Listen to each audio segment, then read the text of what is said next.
Alright, you guys, it's the one and only Christopher Bruce here. I just thought I'd share some more ideas with you about good and bad that I was taught, just recently taught, just a little connection that I never really noticed before.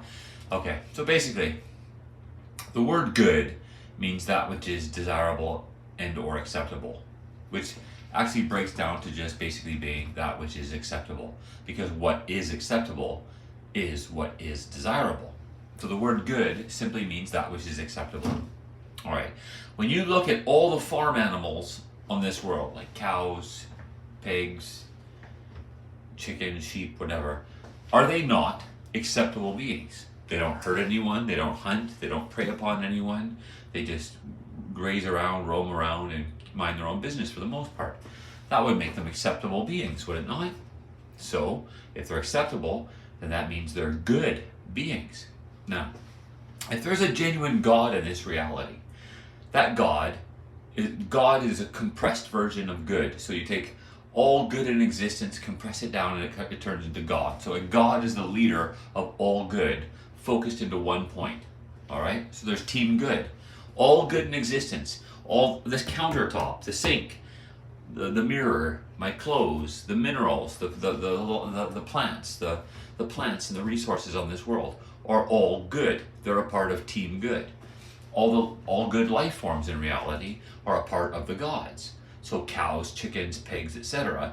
are good beings, which means they're on the same team as your gods and all good beings.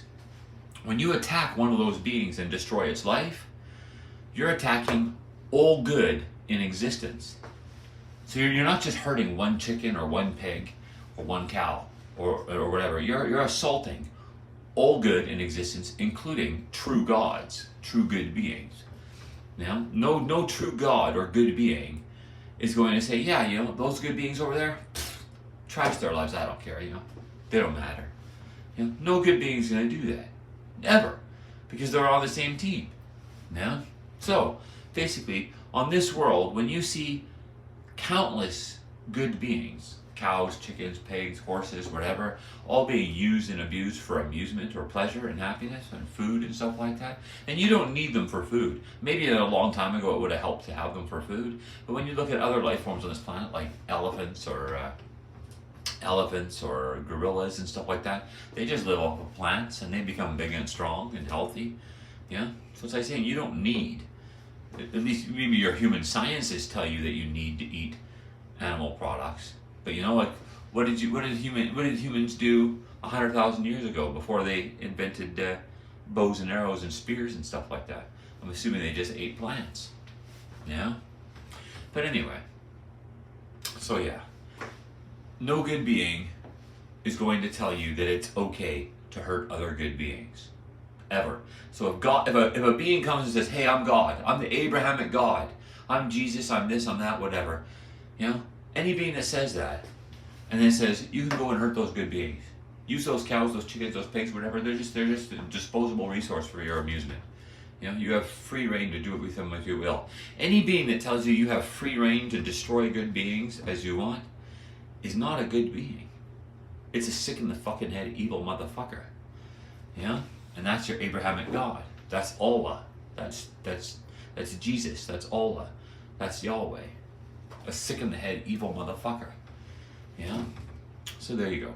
There's some simple thoughts about good and bad. Just all you have to think about is what is acceptable in this life. What's acceptable?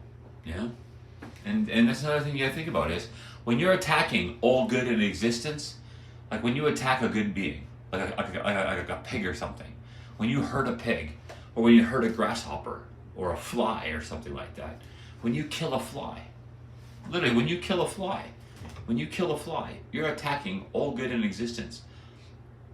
And that means when you do something like that, when you hurt that fly, when you kill that fly, knowingly and willingly kill that fly or something, you're assaulting all good in existence, which means you become an enemy of all true good in existence, which means that every resource you use at that point in time, every good resource, whether it's dirt for plants or whatever, for your garden, whether it's dirt or a mineral for like your forks and your knives, or ceramics for your plates and pots and pans, or foods and everything, Every resource you use that's a good resource, an acceptable resource, makes you infinitely worse because you're attacking. Once you attack a good being knowingly and willingly, once you knowingly and willingly thinking in that moment that's a good being and you're hurting it, once you do something like that, you're an enemy of all good in existence.